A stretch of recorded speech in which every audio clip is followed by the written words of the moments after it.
Hello mga kadip! Project natin today, ADB 160 na ikaka-million weight na naman natin. Napakabenta talaga ng kulay na to mga kadip. At pansin ko lang, puro ADB din yung mga nagpapagawa. At yung araw na nga pala na yan mga kadip, kasabay ni Bossing ay marami rin nag-walk-in sa atin. Maraming salamat po sa patuloy na nagtitiwala sa Polworks Hydrographic. At yung ibang mga client natin, agad-agad na nag-DP para makapag-avail ng slot. At dahil kasama yung mugs ni Bossing sa ipapagawa niya dito sa unit niya, ipiprep na yan mano-mano ng Team Polworks, Boss MJ at Boss Roland. At sa part na to mga kadip, ina-apply na ni Boss Roland yung powder natin. At pagkaluto, eto naman yung outcome niya pagkalabas sa oven. Ganitong combination lagi yung pinapagawa sa atin. Hindi ko alam kung bakit. Same unit, same model. Sa bagay, di natin masisisi kung ano yung gusto ng client natin. Dahil kung ano yung gusto nila, yun talaga yung kailangan natin gawin. Natapos na nga pala natin yung mugs ni Bossing, kaya proceed na tayo dito sa kahan naman. At dahil madami-dami ang gagawin natin dito, pinas forward ko na lang sa pagpa-primer agad dahil na-repair na yan ni Boss MJ na masilyahan na yung dapat masilyahan. At kinahapunan mga kadip, may mga i-release nga pala tayong unit ngayong araw na to habang naikabit naman na nila Boss MJ yung mugs ni Bossing. Tapos dito sa labas ng garahe, marami ring client na nag-iintay or nakapila para ipagawa yung mga unit nila. At balik na tayo dito sa project natin, i-apply na natin yung base coat after natin mag-primer. Makaka 2 coats tayo dito bawat layer para makuha natin yung tamang thickness. At after flash off, syempre saan pa ba tayo pupunta? I-apply na natin ngayon yung ating chameleon white na napiling shade ni Bossing. Eto siya mga kadip, ina-apply na natin. Hindi ko na nga pala ma-reflex sa inyo kung paano natin to kinlir dahil marami na rin naman tayong nagawang ganito. Pero tingnan nyo yung chameleon natin. First coat pa lang, kitang-kita niya natin yung shade. At nung naka-second coating na tayo, eto naman yung outcome niya. Bago natin kinlir. Alam kong naiinip ka na, kaya sige, interviewin na natin si Bossing. Tara! So ayun, what's up mga kadip? Tapos na yung project natin.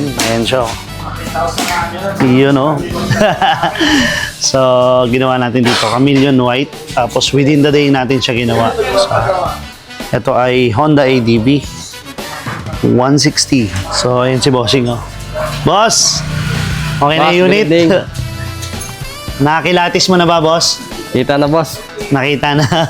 habang kinakabit nila, no, nandito ka naman, sir, no?